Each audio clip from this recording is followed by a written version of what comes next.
आज एक बहुत ही महत्वपूर्ण प्रश्न पर बात करने वाले हैं।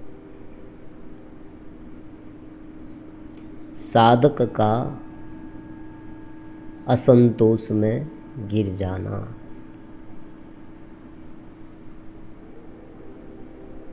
ये असंतोष क्या होता है? सांसारिक जीवन में आप देखें,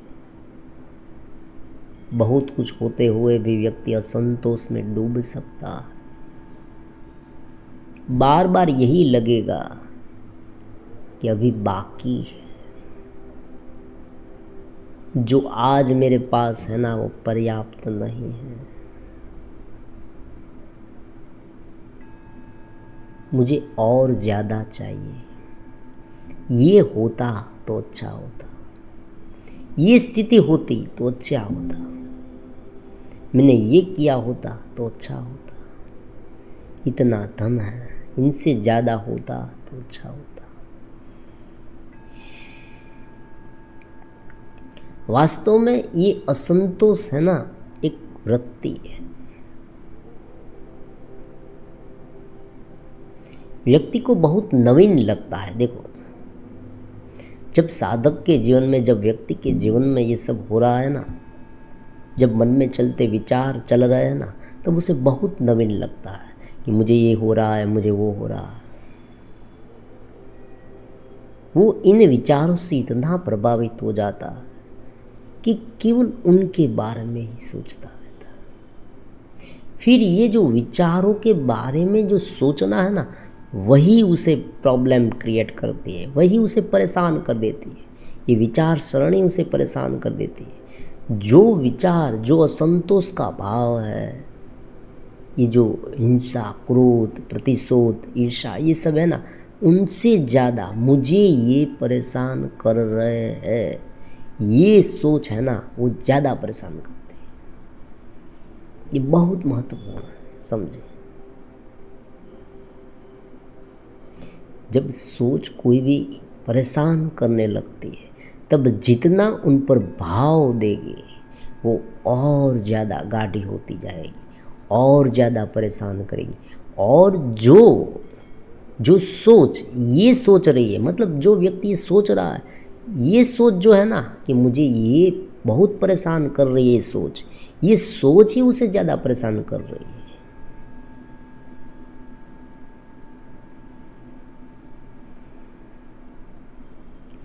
तो सीधी सी बात है, असंतोष का जो भाव है ना, जो असंतोष उत्पन्न हो रहा है, सांसारिक लेवल पर भी होता है। व्यवहारिक जगत में देखो, ये असंतोष है ना, उनका कोई वजूद नहीं है। हमारे पास क्या है, कितना है, उनके साथ उनका कोई लेना देना नहीं। हो सकता है हमारे पास ऐसी चीज़ आ गई जो सबसे ज़्यादा मूल्यवान हो, बहुत मूल्यवान हो, और वो चीज़ के लिए लोग मारे मारे फर रहे हैं, और हमारे पास वो है, फिर भी हमें असंतोष है,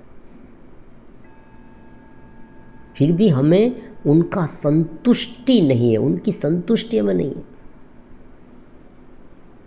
फिर भी हमें तृप्ति नहीं है,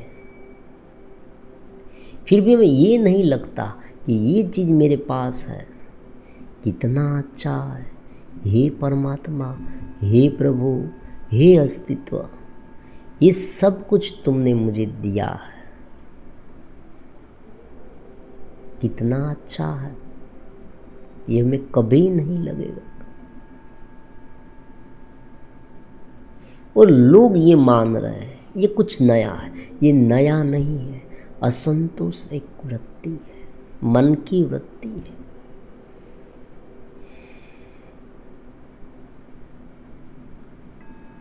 ये केवल ही केवल मन की वृत्ति है, मन की पैटर्न है, और ये हर एक में होती है, ये हर एक में होती है।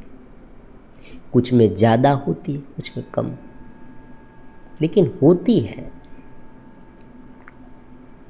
तो उनसे इतना ज़्यादा व्यथित होने की आवश्यकता नहीं है। मूलभूत बात क्या होती है, उनका मूलभूत फंडा ये है, चीज़ नहीं मिली थी तब हम उनके बारे में बहुत कल्पना करते थे, वो चीज़ मुझे मिले तो मुझे सबसे ज़्यादा आनंद आएगा, सबसे ज़्यादा मज़ा आएगा, मेरा जीवन, मेरे जीवन का वो दिन इतना खूबसूरत होगा, इतना उत्तम होगा, सर्वोच्च दिन होगा मेरे लिए अगर वो मुझे मिल जाए, वो चीज़ मुझे मिल जाए। अब देखो, ये जो कल्पना है ना, वो हमें आनंदित करती है, वो कल्पना हमें आनंदित करती है।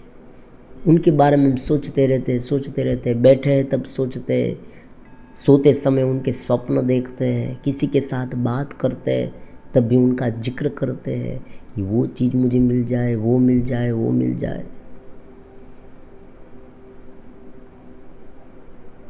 तो ये कल्पना में आनंद है। वास्तविक रूप में वो चीज़ हमें मिले और आनंद मिले, उनसे ज़्यादा ये कल्पना करने में हमें ज़्यादा आनंद आता है। फिर क्या होता है, जब वो चीज़ मिल जाए तब ये कल्पना बंद हो जाती है, वो चीज़ तो मेरे पास आ गई। वो चीज़ में कोई ऐसा आनंद तो छिपा नहीं है, क्योंकि जब कल्पना करते हैं ना तब मन वहाँ स्थिर होता है और आनंद आता है। बस यही फंडा है, हर एक चीज़ में ये फंडा काम कर रहा है, हर एक चीज़ में। और इस तरह से ठेलनबाजी उसे कहते हैं, हम उसे कहते हैं ठेलनबाजी। ये ठेलनबाजी है, पूरे जीवन चलती है, और केवल जीवन में, चीज वस्तुओं में नहीं, देखो अवस्था में भी ये होता है। जब कोई बच्चा होता है ना, तब उसे ये लगता है कि मैं बड़ा हो जाऊं, युवा हो जाऊं, मेरे पास ये है, वो आ जाए, ये आ जाए। देखो मेरे पापा वो सभी प्रकार के खिलौने खरीद सकते हैं, ला सकते हैं, मैं नहीं ला सकता, मैं यहाँ नहीं जा सकता, वहाँ नहीं जा सकता, मेरे पाँव छोटे हैं, मुझे स्कूटर चलानी नहीं आती है, कार चलानी नहीं आती है। देखो होता है ना, बच्चे को ही होता है।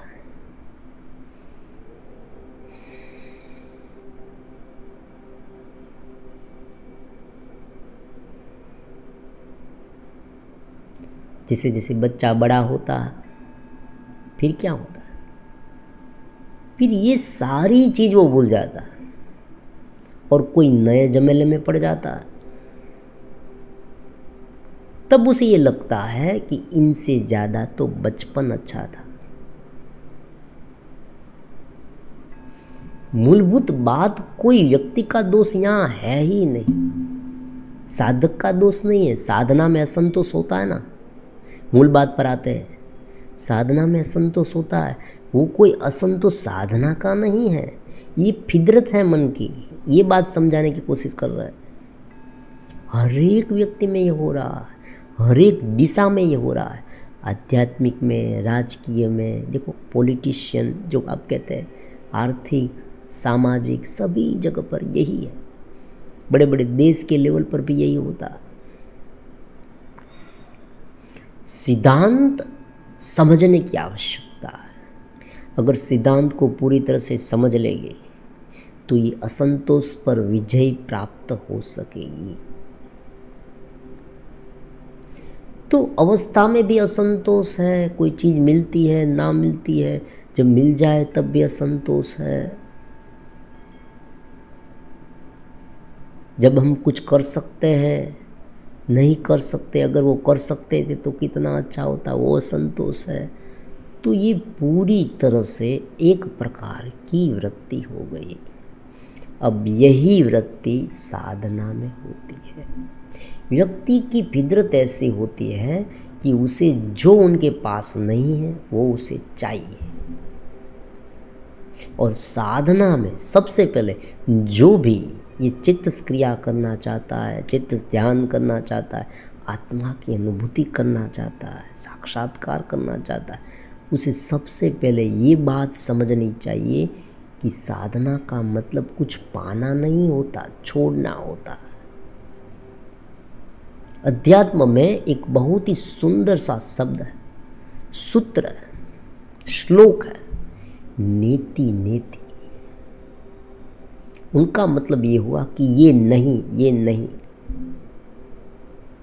ये नेति नेति है। क्योंकि बाह्य भाग को जितना हटाते जाओगे भीतर उतना निखरेगा। ये ऐसी चीज है जैसे शिल्पकार करता है ना, मूर्ति बनाता है। कैसे? वो मूर्ति को बनाता नहीं है, बाह्य भाग को निकालता है। जो चीज बेबुनियादी है, बिनजरूरी है, उसे हटाता जाता है और अंत में क्या मिलता है उसे? सुंदर सी प्रतिमा।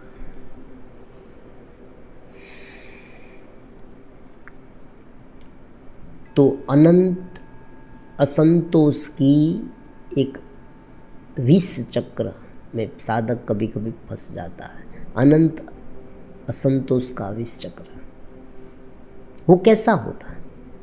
अब देखो, ये अध्यात्म का प्रदेश है ना, बिल्कुल अनजाना है और तरह तरह के लोग तरह तरह का बोल रहे हैं,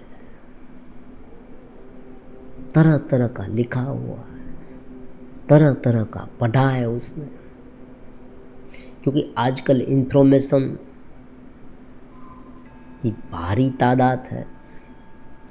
कोई भी व्यक्ति है उनके पास मोबाइल ना हो ऐसा तो नहीं, वो उनके पास बहुत सारी इंफॉर्मेशन है, बहुत कुछ उसने सुन रखा है, अलग अलग प्रकार के आध्यात्मिक अनुभव, बड़े बड़े अनुभव, ये होता है वो होता है, व्यक्ति उड़ने लगता है। देखो, ऐसा विस्फोट होता है, लोग इतना बड़ा चढ़ा के कहते हैं अध्यात्म के बारे में, इतना बड़ा चढ़ा के। मैं यहाँ बैठा हूँ, बैठे बैठे मैं वहाँ मंगल में क्या हो रहा मैं देख रहा हूँ, मैं पूरे यूनिवर्स को देख रहा हूँ, मैं यहाँ से वहाँ जा रहा हूँ, मैं किसी व्यक्ति के पास जा रहा हूँ, कोई व्यक्ति क्या सोच रहा है वहाँ भी जा रहा हूँ। तरह तरह के अनुभवों के बारे में उटपटांग बहुत सारा बोल देते हैं। उसे हुए हैं या नहीं हुए वो अलग बात है, लेकिन बोलते रहते हैं, बोलते रहते हैं। कोई कंट्रोल नहीं है इसमें। वो ये कह देते हैं मेरा निजी अनुभव है, मेरा निजी अनुभव। अब उनका सीधा असर कहाँ होता? जो नई नई साधना करते हैं ना, उन पर मैंने बहुत बार देखा और ऐसे मैसेज भी पढ़े हैं। लोग मांग करते हैं, साधक की मांग करते हैं कि हमें ऐसी शक्ति दे, हमें ऐसी शक्ति दे, हम दूर दूर चले जाए, उड़ने लगे, मेरे भीतर बहुत बड़ा विस्फोट हो, जैसे प्रकाश प्रकाश आंधी की तरह प्रकाश ऐसे आंख होने लगे, ऐसा विस्फोट। सब कुछ मैं जान जाऊं। और कोई कोई लोग इतने बुद्धिमान होते हैं, वो स्वार्थ के लिए भी करते हैं। कोई कोई व्यक्ति ये सोचता है अगर मैं उनकी बातें जान लूं तो मैं उनको मात कर सकता हूँ, मैं उसे हरा सकता हूँ। कोई उनका हरीफ है मान लीजिए, कोई उनका दुश्मन है, हो सकता है भूतकाल में कुछ बिगाड़ा है उनका, तो वो प्रतिशोध लेना चाहता है। वो ये सोचता है अगर उनकी कोई गुप्त बात मैं जान लूँ, काम तमाम कर दूँ उनका, तो क्या करेगा? साधना में ढूंढेगा मुझे ये सिद्धि चाहिए, ये सिद्धि चाहिए। और इसी प्रकार के चक्कर में मिलता कुछ नहीं है और फिर असंतोष उत्पन्न होता है, हताशा उत्पन्न होती है। फिर वो यहाँ का नहीं रहता, वहाँ का नहीं रहता। क्योंकि देखो, संसार में उनका मन नहीं है, अध्यात्म की बड़ी बड़ी बातें उसने सुन ली है, थोड़ी बहुत साधना भी की है, अब संसार में कोई रस नहीं है, ये बात तो है। फिर असंतोष में इतना गिर गया और अध्यात्म में कुछ ऐसा नहीं हो रहा है जैसा उसने सुना है।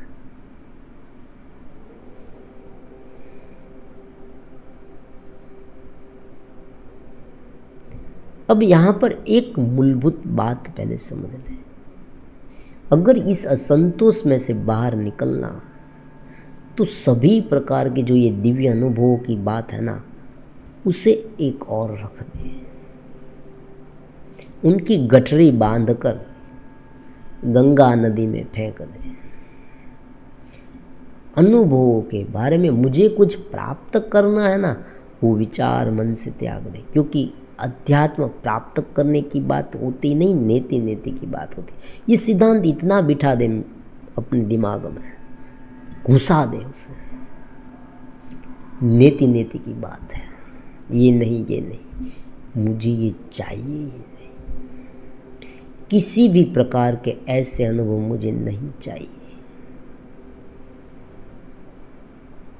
मुझे कौन चाहिए? अनुभव करता, और अनुभव करता अपना स्वयं अनुभव करता। फिर दृश्य ना दिखे, देखो बहुत बड़ा घंट का नाद ना सुनाई दे, कहीं पर मैं गया हूँ ऐसा ना लगे, यूनिवर्स का एस्ट्रल ट्रैवलिंग।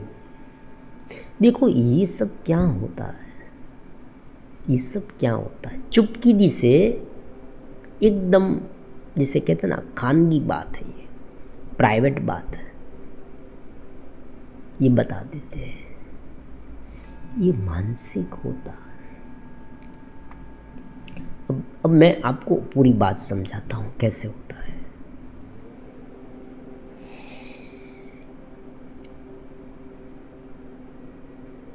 जब व्यक्ति साधना करता है ना, तब उनकी जो भीतर की बॉडी है, चेतस बॉडी, वो इतनी बलवान हो जाती है कि वो अपनी ऊर्जा मन को देती है, मन को देती है, और उसी ऊर्जा से मन इतना मजबूत, बलवान, कल्पना शक्ति वाला हो जाता है। जो साधना करता है ना, उनका मन बहुत कल्पना शक्ति वाला हो जाता है, बहुत सारी कल्पना करने की क्षमता उसमें आ जाती है। वो इतनी कल्पना कर सकता है, इतनी कल्पना कर सकता है, काल्पनिक जगत उत्पन्न कर सकता है, मनोमय जगत उसे कहते हैं। क्योंकि बहुत सीधी बात है, अध्यात्म की राह में जो जाता है, उनका चित्तस शरीर, चित्तस बॉडी है भीतर। देखो अलग अलग प्रकार की बॉडी होती है, स्थूल शरीर है हमारा बाह्य, मनोमय शरीर है, प्राणमय शरीर है, और कारण शरीर है, ये संस्कारों का है, तन मन स्मृति, और ये सब घिरा है, और इनके भीतर चित्तस आत्मा है, चैतन्य है, वो उनका शरीर है, चैतन्य बॉडी उसे हम कहते हैं। वो चैतन्य शरीर इतना मजबूत होता है, बलवान होता है, क्योंकि उनकी डायरेक्ट कांटेक्ट किनसे है? परमात्मा से। तब जब वो साधना करता है, ध्यान करता है थोड़ा बहुत, तो वो चेतना किसे शक्ति देती है? देते हैं मन को देता है। वो शक्ति किसे देता है? मन को। तो मन बहुत कल्पना करने में सक्षम हो जाता है।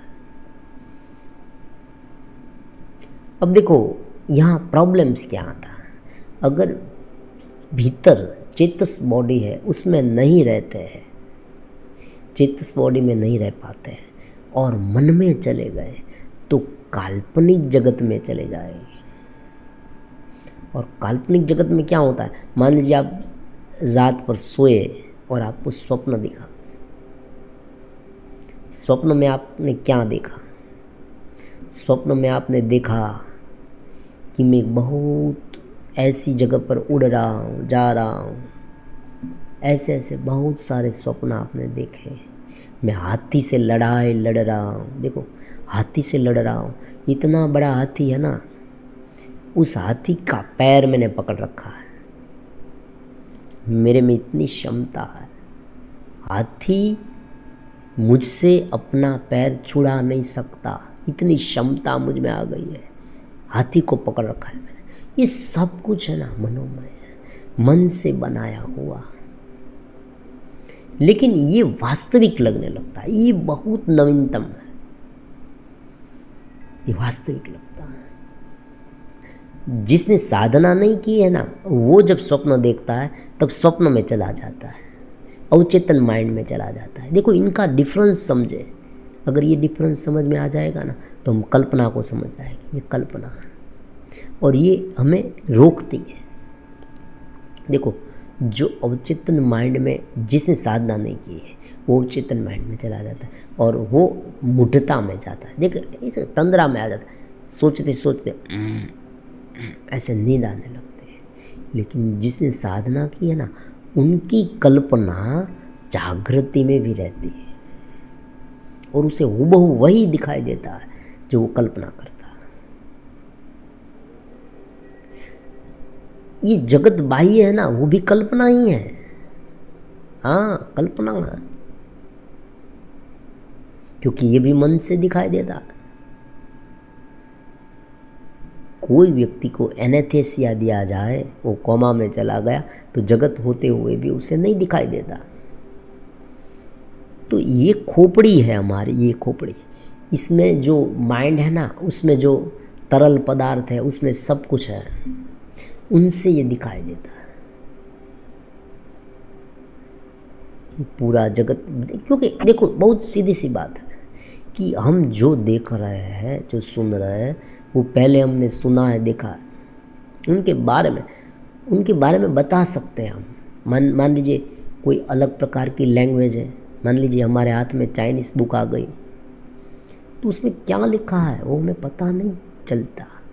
हम पढ़ते हैं, पढ़ने की कोशिश करेंगे, लेकिन उसमें क्या लिखा है वो हमें पता ही नहीं। तो जो कुछ हमने सुना है, पढ़ा है, वो सब हमारे भीतर है और वो स्टोर हुआ डेटा जब हम देखते हैं ना, तब वो सामने आ जाता है। अब जब कोई आध्यात्मिक व्यक्ति है, वो कल्पना करता है ना, तो उसे हूबहू वही दिखने लगता है। अब हो सकता है उनकी कल्पना वहाँ तक जाए, भगवान साक्षात उनके सामने आ गए, वैसे भी कल्पना वो कर सकता है।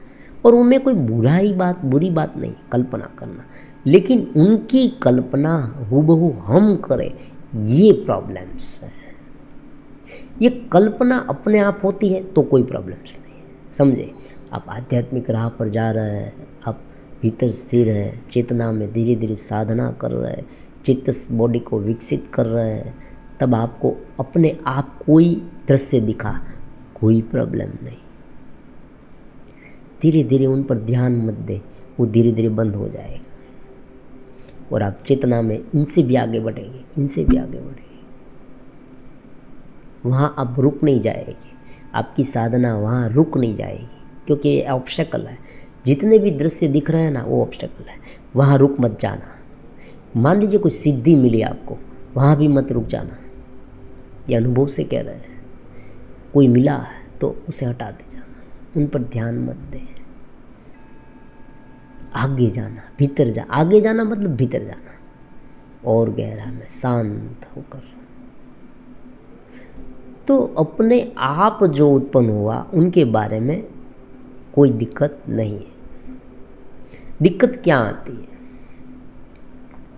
दिक्कत वहाँ आती है कि जब दूसरे व्यक्ति को जो अनुभव हुआ है ना, वो हम उनके बारे में कल्पना करते हैं, और हमें अगर नहीं होता तो हम असंतोष में डूबते हैं। बस ये साधक का प्रश्न है, पकड़ में आ गया। ये नहीं होता, और अगर ये हो जाए तो उनका कोई अर्थ भी नहीं।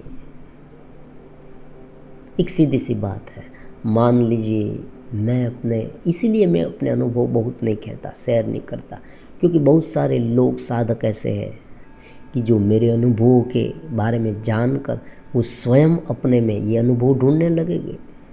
ये कभी नहीं करना। हर एक व्यक्ति के अनुभव अलग अलग होते हैं, साधना में बहुत अलग अलग अनुभव होते हैं, लेकिन हर एक व्यक्ति के अनुभव अलग अलग ही रहेंगे। कोई व्यक्ति का अनुभव हमें अपना अनुभव बनाना नहीं है। ऐसी कॉपी क्यों करनी है हमें? और ये अनुभव होते वो निजी होते हैं, ये कोई शेयर करने वाली बात नहीं है। इसलिए साधना के अनुभव कभी नहीं शेयर करते। हमें भी अनुभव हुआ है बहुत कुछ, ये शरीर, सूक्ष्म शरीर, यहाँ गया वहाँ, ये सब है, लेकिन उनका कभी भी जिक्र नहीं करते, क्योंकि इनसे क्या होता है, इनसे भ्रम पैदा होता है साधकों में। जो व्यक्ति इस लाइन में आना चाहता है वो तुरंत ही एक असंतोष, गहरे असंतोष में डूब जाता है।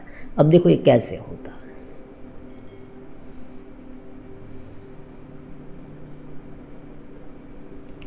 जैसे ही वो थोड़ा बहुत ध्यान करता है, उसने ये अनुभव पढ़ा है, सुना है, किसी को कहते हुए देखा है, ये सब है, वो तुरंत क्या करेगा, अपने भीतर वो अनुभव की कॉपी करेगा। वो आंखें बंद करके ये सोचेगा कि मैं भी, मेरा सूक्ष्म शरीर बाहर जा रहा है, मैं दीवार में से बाहर निकल रहा हूँ, वो कॉपी करेगा। और यहाँ पर उनकी बहुत बड़ी भूल हो जाती है साधक की, वो कोई नहीं बताएगा। आजकल क्या होता है, मैंने बहुत बार देखा, आंखें बंद करा के ऐसे ऐसे अनुभव मुझे हो रहा है, ऐसी कल्पनाएं कराई जाती है, और ये कभी नहीं होता। साधक को अनायास अनुभव होते हैं, समझे ये बात लिख लें। हमें तो साधना शुरू करने से पहले एक सूत्र एक कोरे कागज पर लिख लेना है, कोई भी अपेक्षा मुझे इस साधना से नहीं है, मुझे अपेक्षा केवल चित्त की है, मैं चित्त ध्यान में रहूं, यही मेरी अपेक्षा है। नेति नेति नेति नेति नेति नेति नेति, ये नहीं, ये नहीं, ये नहीं है। सारे विचार, सारे ज्ञान, सारी धारणाएं, पूर्वग्रह, सभी प्रकार का जो कुछ आज तक कचरा भीतर डाला है, सब कुछ छोड़ दें, एकदम खाली हो जाए, बस कोई भी अपेक्षा नहीं, आकांक्षा नहीं, एकदम शांत में शुद्ध चेतना मैं हूँ, शुद्ध चैतन्य में भीतर एक दीप प्रागट्य, बस दूसरी कोई कल्पना नहीं, इतनी कल्पना करनी, दीप प्रागट्य, भीतर एक दीप का प्रकट होता है, चेतन दीप है, ये आत्मदीप है, आत्मज्योत है, बस ये धीरे धीरे धीरे इतना सा ही है, वो अनुभव करता है। मन में चलते विचार जो है वो साधन है, वो एक रचना है। अगर अच्छे विचार करेंगे तो कोई प्रॉब्लम होता ही नहीं। प्रॉब्लम्स कहाँ होता है, असंतोष है, राग है, द्वेष है, क्रोध है, वासना है, भय है, चिंता है, देखो अधूरप है, ये सब वो सब, ये सब करेंगे तो प्रॉब्लम है। लेकिन कोई व्यक्ति रचनात्मक कार्य कर रहा है, कोई व्यक्ति दूसरों के बारे में हित में सोच रहा है, कोई आत्मविश्वास से भरा हुआ है, प्रेम से भरा हुआ है, क्या प्रॉब्लम है? मन तो उल्टा हमारा साधन है। परमात्मा ने मन यूं ही नहीं दिया है, परमात्मा ने बुद्धि यूं ही नहीं दी है, ये शरीर यूं ही नहीं दिया है, इनका कोई काम होता। ये पूरा चित्र है, जगत है ना, वो पूरा चित्र है, और उनका एक भाग है हम, छोटा सा हिस्सा है। एक बार समझ ले, सारी कामनाओं को छोड़ कर देखे, बहुत मज़ा आएगा जीवन में, और सब कुछ आपको मिलेगा। ये खानगी में प्राइवेटली कह देते हैं, आपको मिलेगा सब कुछ, बहुत कुछ मिलेगा। क्योंकि जो उनके पीछे दौड़ते हैं ना, उसे पीछे से लात पड़ती है प्रकृति है, ये इनकी फितरत है। अब देखो ये कैसे साबित करें।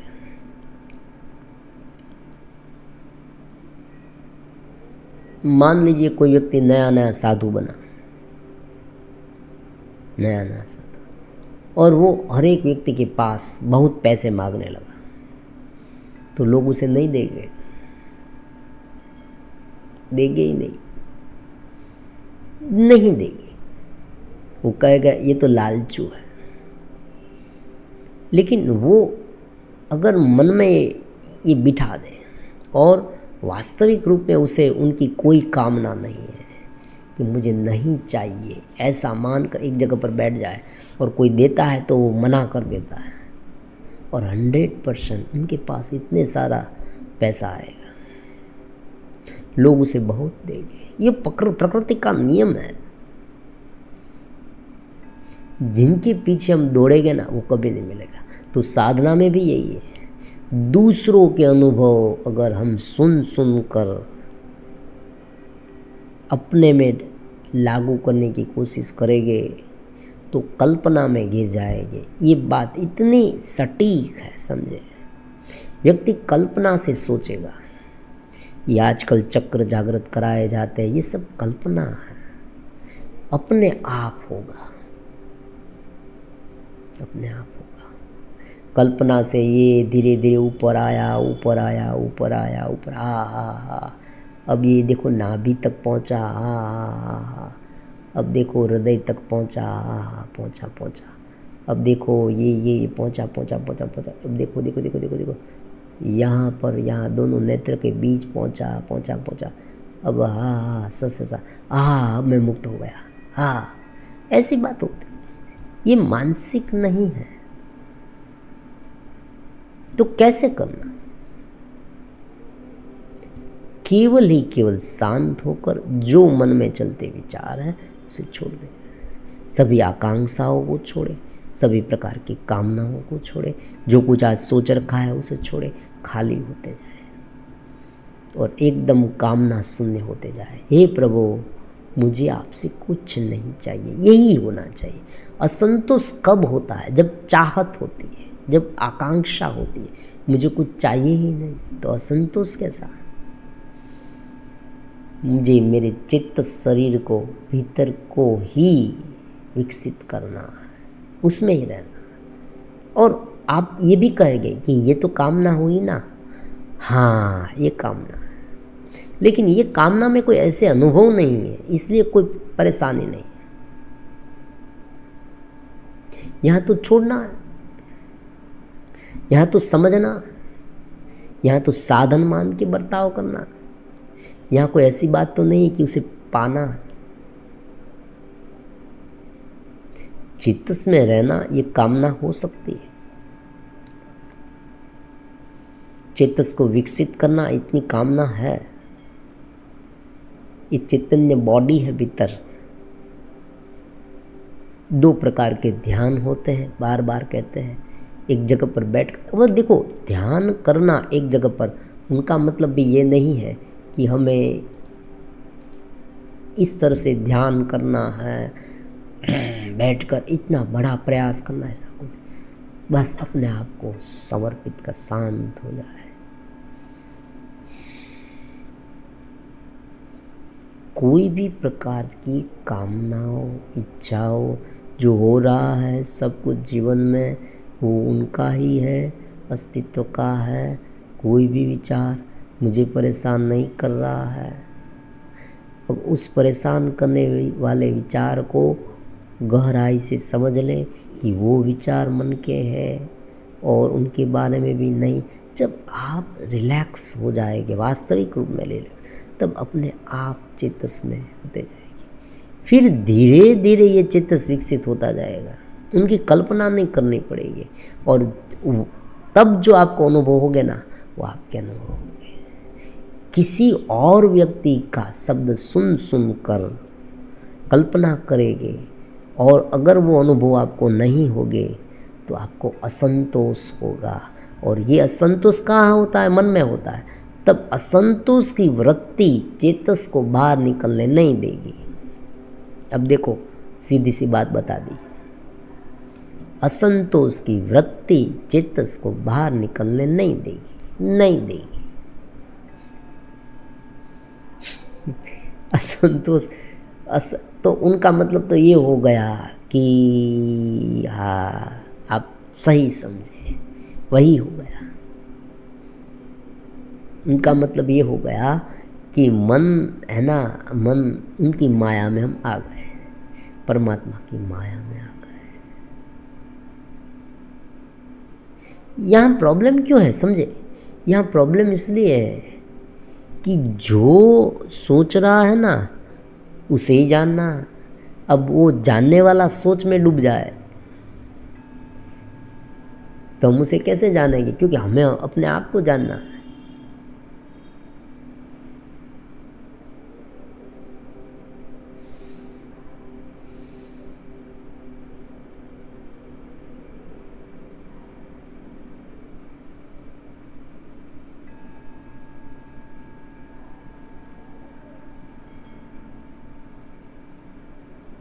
तो साधना के समय पर कभी भी असंतोष में नहीं गिरना है, किसी की नकल तो कभी नहीं करनी है। किसी के और के अनुभव अगर हमें होने लगे ना इसे कल्पना करते करते तो कोई काम के नहीं।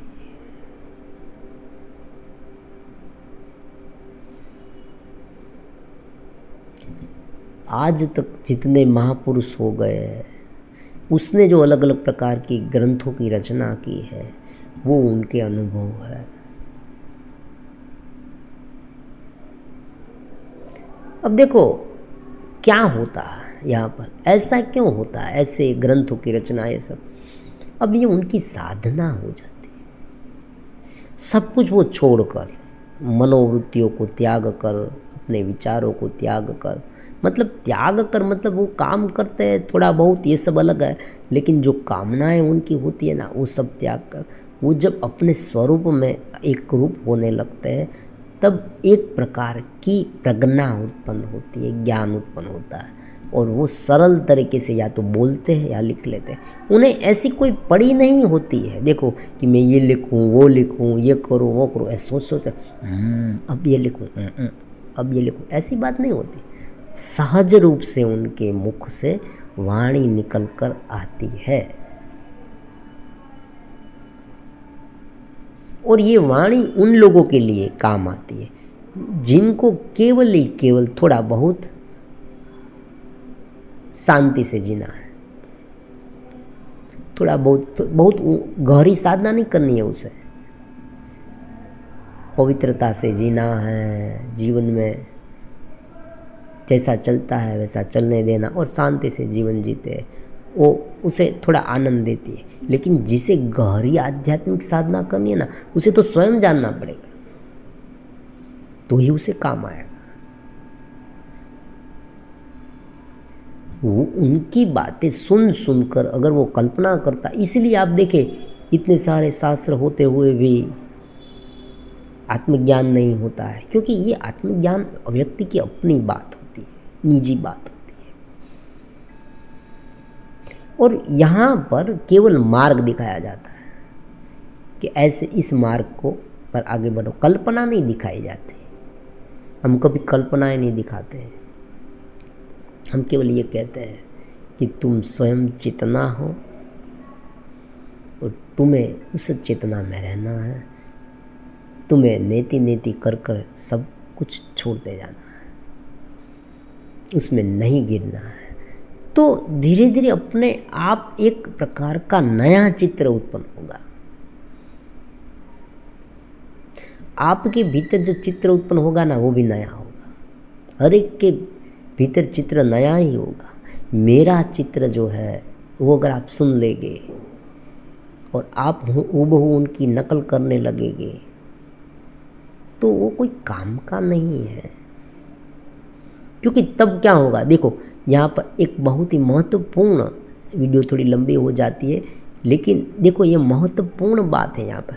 जब हम कल्पना करने लगते हैं ना तब हम चित्त को भूलकर मन में जाने लगते, क्योंकि मन में हम ये सोचते हैं कि वो क्या बोला था, उसे क्या अनुभव में आया था। हाँ घंटी की आवाज़, हाँ हाँ आई आई आई आई आई आई आई आई आई घंटी की आवाज़ आई, मुझे दृश्य दिखा, हाँ हाँ दिखा दिखा दिखा दिखा। भगवान उसे कैसे दिखे थे, ऐसे भगवान दिखे थे, हाँ हाँ हाँ मुझे भी ऐसे दिखे, मुझे भी ऐसे दिखे। तो फिर व्यक्ति की अपनी जो आइडेंटिटी भीतर की चेतना की है वो चली जाएगी और व्यक्ति सम्मोहन में आ जाएगा। और अगर उसे ये अनुभव नहीं हुए तो वो असंतोष में गिरा रहेगा।